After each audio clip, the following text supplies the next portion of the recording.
It looks to me and it's the baby boomers really driving this, yay. But they're redefining retirement. It's just a next phase of life. Talking with people about how to have a great retirement. This is the Rock Your Retirement Show. We don't talk about money, but we talk about almost everything else you need to rock your retirement. Now, here's your host, Kathy Klein.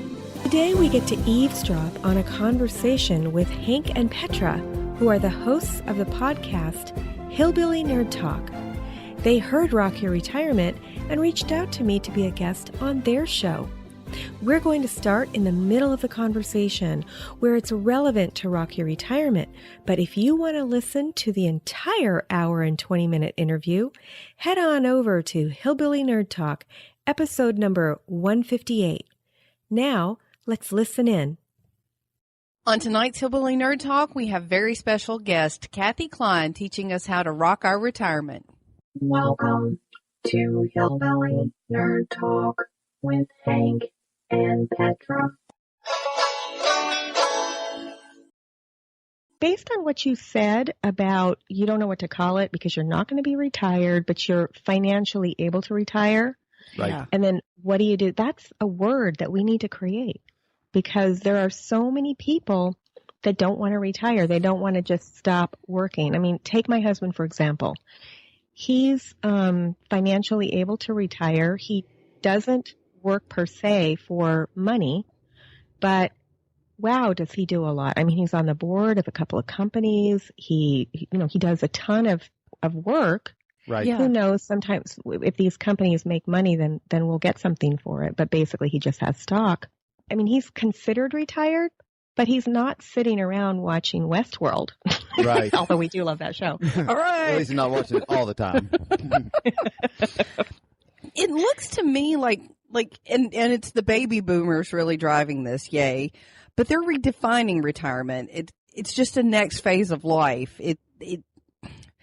They're back to being like carefree like teenagers, but with way more resources than they had as a teenager. Exactly. So you're seeing that? Absolutely. Okay, so you've got two types of people, basically. You've got people that are financially able to retire, and then you've got the people who haven't done anything. And those people they are hurting. Right. Yeah. People who have done no thought at all. And you'd be surprised at how many people, when I was a full-time financial advisor, disclaimer, I don't really do that anymore. I have a few clients that I maintain, but I don't look for new clients in that area. So you've done the financial part of it, obviously. Okay. Yeah, I've done that. And we're, I'm able to do the show, obviously. If I was still full-time, I would not have time to do that. Because when I was doing that, I had over 1,400 clients. And Wow. one day, I just said, you know what? I don't want to do this anymore. I was lucky enough and financially prepared enough to where this is going to sound stupid because my business was bringing in over 6 figures. Yeah. And I didn't even sell my business. I just walked away from it. I just said, I'm not doing this anymore. And I walked away. And I don't think that's crazy or stupid at all. In fact, I think it's one of the bravest things I've ever heard. or dumbest. No. No, it's not. It's not. It's not. Like at a certain point, in most jobs, I'm not saying career, I'm saying a job, you look at it and is this eating me alive or am I getting something out of it? And if it's eating you alive, if it's draining all of your energy, then you do need to walk away from it. Right. Yeah, the sad thing is I loved the people. It was the BS of being a financial advisor on commission that I didn't like. Everything I did was looked over my shoulder. In fact, if I were still doing that, probably every episode of my show would have to be reviewed by a compliance person before I could release it. I gotcha. Oh, it was just, like you said, Petra, it was draining. It's like, ugh. And I just didn't want to do it anymore. So now with the clients that I've maintained, it allows me the freedom to be able to do what I want to do. I still get some income from that. Yeah. And it's about 30 people. I love all my clients. I don't look for new ones, but I just love working with them, and I love the freedom of being able to do the show. Oh, wow. Well, that's awesome. applauding you for that. Yeah. That's a positive change. Yeah. It's so rare to find somebody that can do that. And we've mentioned it on the show and in life. I try to tell anybody who will listen, who's seeking some advice on career stuff, is God, do something you like, not something that makes you money. It's great if it does both. Yeah. But for God's sakes, you've got to like your career or you're just not going to like your life, right? Well, part of it is we are so tied to our stuff. We are. In this society. Did you happen to listen to the episode on the woman who retired at age 40 and moved to Costa Rica? No. Okay, so she was living in Los Angeles, and she was in a high-powered job in the rat race, and her name was Wendy Holt, and it's episode, number 9. This is Rocky Retirement. Yeah, Rocky Retirement, episode 9. And she just said, you know what? We're moving. And so she and her husband moved to Costa Rica together, and she gave up her job. He gave up his job, and she is loving it. Now, she has a bed and breakfast. So kind of like you, she can work when she wants. She doesn't have to work. But she gave up a lot of stuff. Costa Rica, they don't have internet the way that we do. They just don't have what we have here. But there's something to be said for somebody who can do that, who can say goodbye to all their stuff and I agree. And I want to say that I don't want to say we're close to that level, but we are on some level like that. Me and Petra We live different than most people in our socioeconomic place. I drive a 10-year, it's more. I drive like a 12-year-old pickup truck named Elmer. Yeah. And things like that. Like I can see where that lady's going with this, and she just took it to the next level. But that's what's allowed us to be able to, we'll just say the word retire. I'm 47. I'm about to be 44, so. And honestly, I could have, if I wanted to have done this, I could have done this at age 39. Yeah. 35 probably, because we don't live an extravagant lifestyle. We don't have to have the newest clothes, the latest TVs. Instead of a flat screen, if we had a big giant projection screen that was 12 years old, it'd be just fine with me. Yeah. Yeah. Right? I'm with you. Right? These objects just can tie us down sometimes. Oh, it does. I'm going to listen to that episode 9. Okay. I think I've listened to almost all your episodes, but I don't think I've listened to that one. Because, that's inspiring. That's awesome. And I could see doing something like that in 15 years. Like, I can't see us doing it right now because we're too invigorated by this next phase. I don't think we'll ever move to Costa Rica. I don't care about giving that stuff up, but I just mean what Kathy's saying. I'm 100% on board with about we just all have too much damn stuff, right? We all do. Some of mine. Here goes. I'm an admitted hoarder of a few items. So. I mean, we're a society where every town in America has storage facilities because people have so much crap that they have to rent another space to store their all the crap. Oh, don't even get me started. We live in a pretty nice area. I would say it's upper middle class. Yeah. Uh-huh. And every single house in our community has a 3-car garage. 3-car garage. There are cars parked all over the dang street. People cannot keep their cars in the garage because they have so much crap. And then they complain when their car gets broken into or whatever. I mean, we have a Facebook group. That's just funny to me. I'm like, put your car in the garage. It's not that hard, people. Well, and I bet the houses are huge too. I bet there's enough. Like, if they wanted to designate an extra bedroom as a storage room, I'm sure that most of those houses probably have some room to keep family heirlooms or whatever. But they're huge. They're 3,500 square feet. Oh my God. And to me, they're huge. Now, my husband came from a bigger house. He came from a 5,000 square foot house. And Yeah. I said, no, we're not going to live in a house that big. That's ridiculous. Right. And so when we got married, he sold the house and we bought this one, which is still too big. I mean, I'm like, this house is way, way too big. But at this point, we're not going to move. Right. Yeah. And, but yeah, these houses are huge. I mean, when I grew up, I shared a bedroom with my sister. And when we finally we each got our own rooms, we celebrated. We're like, yay, we now have our rooms. Yeah. Right. But, Well, and go ahead.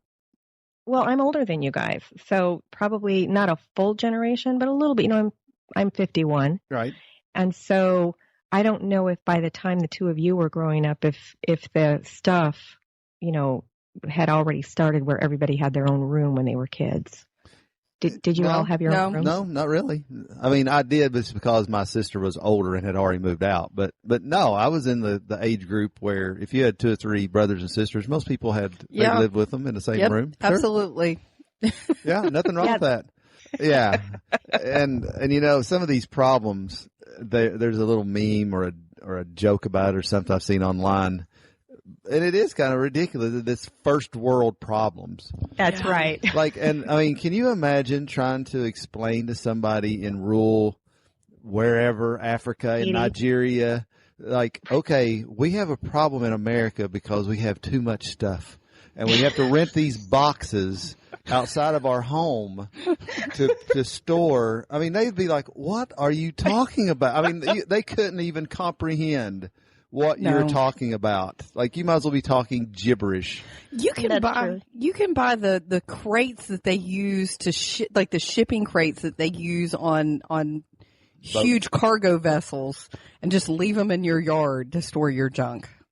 That's awful. Yeah. That's awful. And that's actually one of the things we talk about on the show is how do you get rid of your stuff? You know, because we are emotionally attached to our stuff. Right. Yeah. You know, and so because each item has usually some personal memory, and because we live so easily in the United States, we get these first world problems. And one of those is we have a lot of stuff. Yeah. And how do you get rid of it? Because at some point, you're either going to move into a smaller place, because that's what we tend to do, or you're going to die, and then somebody else is going to be stuck going through all your stuff. Going through your stuff. Yeah. Right. That's what estate sales are, which I kind of like. I like buying dead stuff. I like buying dead people's stuff. I hate those. That's awesome. I just sit outside and cry. She's sad. Because I'm a buttercup. Oh, somebody had that little serving spoon, and they probably stirred their tea with it every morning. And I'm like, shut up, Hank. That's 10 cents. I'll take that. That's awesome. It's probably got some good karma in it. And now you've got that stuff that you're going to have to get rid of later. Exactly. And I tell you what, it terrifies me, the thought of my parents passing away, because they have so much stuff. Well, what Kathy and what we're all saying is, but there's a trade-off for this stuff. Yeah. Like most people, I really believe that if you have you could retire earlier if you just didn't have so much stuff as you went along, right? Absolutely. Yeah. Absolutely. And people don't realize that. You know, I have so many friends that over the years, they got a new car every 2 years, you know, or every 4 years or That's whatever a big culprit. it is. And I'm like, do you realize what an impact that is putting on your life? And not only that, but you know how many marriages break up. Right. And a lot of that has to do with money stress. Those yeah. Now, yeah, I've heard it's the number one reason. Many, many times I've heard that. But anyway. Yeah, because people are stressed out. And I believe it. When you have the house payment, the car payment, the cable payment, the payment on your boat, the payment on your storage building. Right. all these payments, it's a lot of weight on your shoulder. And when I'm assuming that you guys are debt free, probably without not including all your properties. You're I don't know, but you're 100% right. We live debt free. Yeah, and so that is a stress off your shoulders. Sure. You know, and that's less stress on your relationship. It's less stress on yourself. You're probably not going to get as sick. You know, your cancer is caused by stress. Yeah. A lot of it. It really bleeds over into everything. It just does. Yeah, and so it's like, get rid of the 3,500 square foot and move into a 1,200 square foot. You know, your life isn't going to change. And I've told my husband several times that if we ever lost everything we own, if we lost all our money in the stock market, if we had to spend all of our money on medical bills, whatever it was, we would still be fine. We would still be fine because we know that the things, although it'd be sad for us to say goodbye, and we're trying to figure out how to get rid of all our stuff now. We don't place the emphasis on all of our stuff. Well, that's great. Yeah. That's great. I mean, you're practicing what you're preaching. And we've read also many articles, going back to what you're saying, to reinforce that. Many, many, many articles have been written and psychology things produced that once you reach a very basic, your needs being met type level, I'm talking food, shelter, the basics. That pretty much 99% of Americans have. Once you reach that certain level, more stuff has zero to do with you being more happy. I think it makes it worse. I mean, look at all the if anything, it's stars. Worse. Yeah, look at the movie stars and the singers that commit suicide or they bury themselves in drugs. Right. Because they already have anything. They're not striving for anything else. They're at the end. Right. And I think probably most people listening to us right now are shaking their heads. Stuff shouldn't be that valuable to us. But then they go and they're listening to us in a car that has a car payment. And as we want to call it retirement, different phase of life, whatever we're calling this. You know, it's never been easier to do new things. Yeah. And new hobbies and things like that. That's what. Do we all just get so rigid that we're just, I don't know, that our brain just gets programmed into one loop, like in Westworld, that we just can't get out of that loop? Like maybe they're telling us something. I think they're breaking out. Maybe we can break out too, you know? Yeah. I mean, how easy is it now? Let's just face it. Something like, let's say, writing a book. Anybody can now write a book, self-publish it. Millions of people can buy it right online from your house. You can bypass all the 50 other steps you probably used to have to do even just 10, 15 years ago. Yeah. That is so true. We do. And there must be a million things like that. That's just one example that just came to my mind, but there must be, for us retired or changing careers or something later in life, if you want to stay busy, you just don't want to stay on the couch and eat bonbons all day like Petra. I'm going to keep you.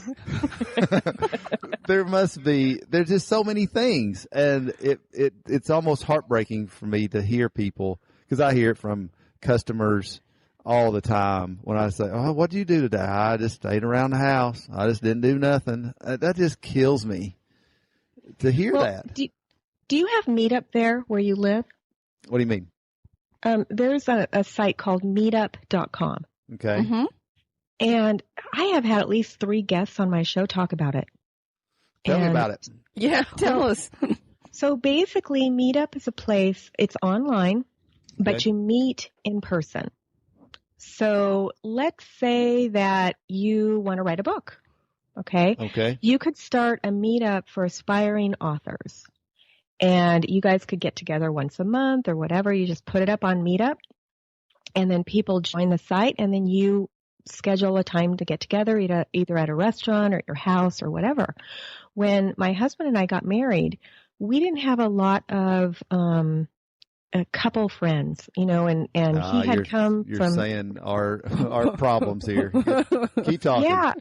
Yeah. So we had joined a Meetup where we live, and it was called Fun Friends. It doesn't exist anymore, but we met a bunch of people on this site because we would have parties and we would just do things, and we thought, wow, this is really cool. But nobody really was married or together, and so we thought we would start a Meetup. And so I started one, and it was for married people. At the time, it was for people over 40. Okay. Mm-hmm. And I've changed that to 50 because I have to be the youngest one in the group. Right. Awesome. Nice call. Just kidding. So anyway, it's for married couples or people who have been together over 2 years. Uh-huh. And we met a bunch of friends that way. Now, the group really right now is not hugely active because now we have a bunch of friends. But that's how we met all of them, was starting this meetup. And we would just do things. We would go to free concerts here on the West Coast. During the summer, we have a lot of free concerts. Yeah. So we would do things like that. I would try to find things for free because I wasn't really sure what everybody's financial status was. Right. That way, right. Eliminate the variables. Yeah. Yeah, so we didn't want to, go to dinner where it's going to be $50 a person because a lot of people can't afford that. But occasionally we would post something that was expensive, like a real concert that you had to pay for or something like that. Yeah. And, we met a lot of people. It's Meetup.com. And like I said, at least 3 of my guests have brought that up. And so anything you want to do, if you want to play tennis, if you want to, let's say you're whatever, if there isn't already a meetup, you can start one. And the person who starts it, the person who owns sort of, I don't want to say the site, but who has the thread going on. Right. The mediator, moderator, whatever it is. Yeah. They have to pay. Okay. And it's about, $15 a month or something like that. And you can have up to 3 of them. A lot of people use it for business purposes. I never wanted to use it for business. I just wanted to use it for fun. Like I don't know, like a coach. Yeah. A fitness coach would have a meetup where you get together and do a what do you call it? What do you call that when you join the Army and you have to go through the boot camp? Yeah, so they'll have those and they'll charge $15 a person or something for them. But a lot of them are free, and or they'll ask you for a donation to help cover the cost of the $15 a month. But I love it. And if you're going through a change of life where you now have the ability to do things during the day, and Petra, if you're a hairdresser, you can, or cosmetologist, thank cosmetology, yeah. You can schedule that. You can do that when you want.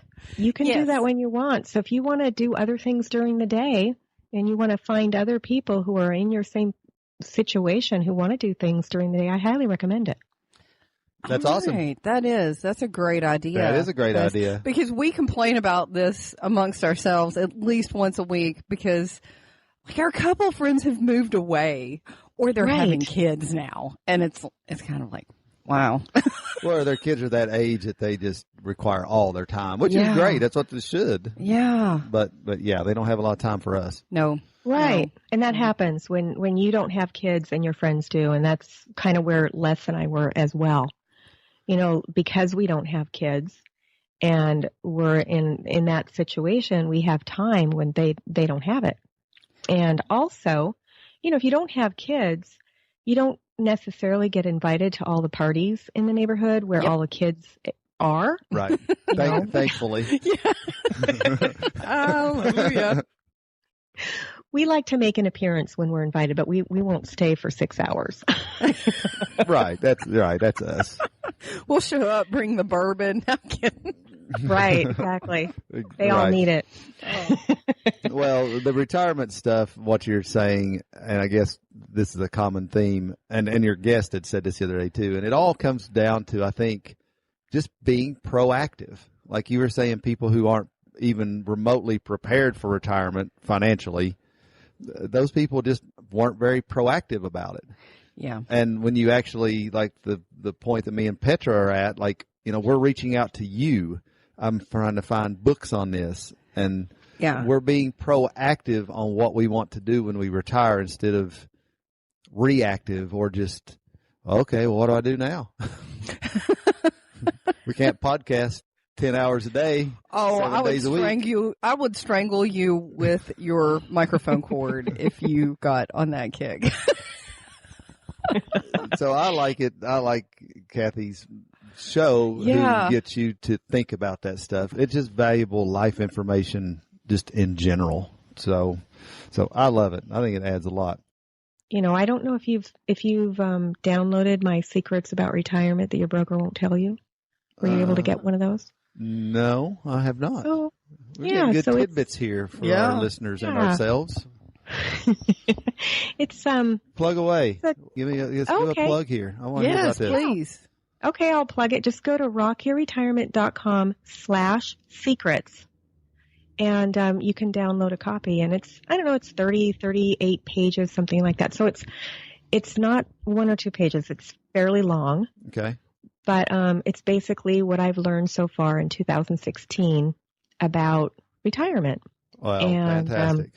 And it's sort of the beginnings of the book that I'm going to write. And you said it's free? Absolutely. You just have to, it's a freebie, so you do have to give your email address. Oh, okay. Well, that's a good trade. That is. Yeah, that's a great trade.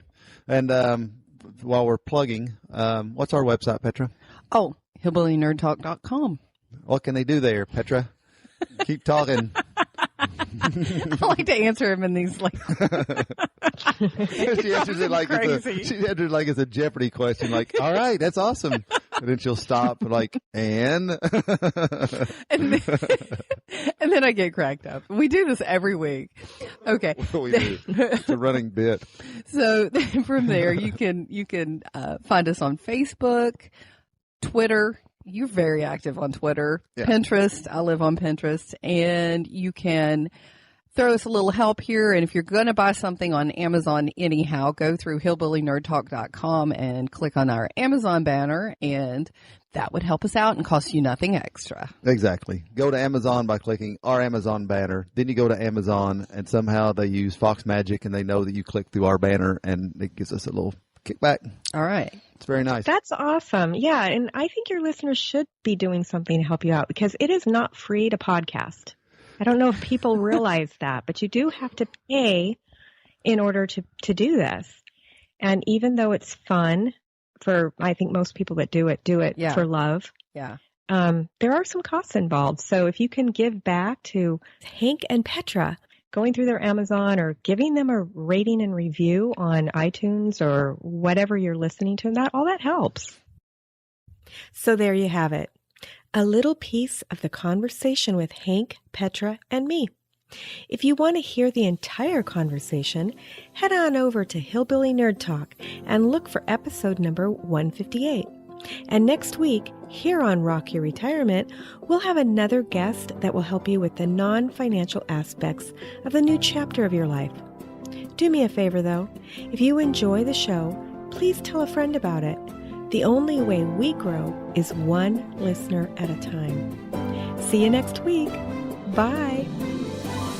Thanks for listening to the Rock Your Retirement Show. If you are rocking your retirement or know someone who would make a great guest on our show, please send us an email at podcast@rockyourretirement.com.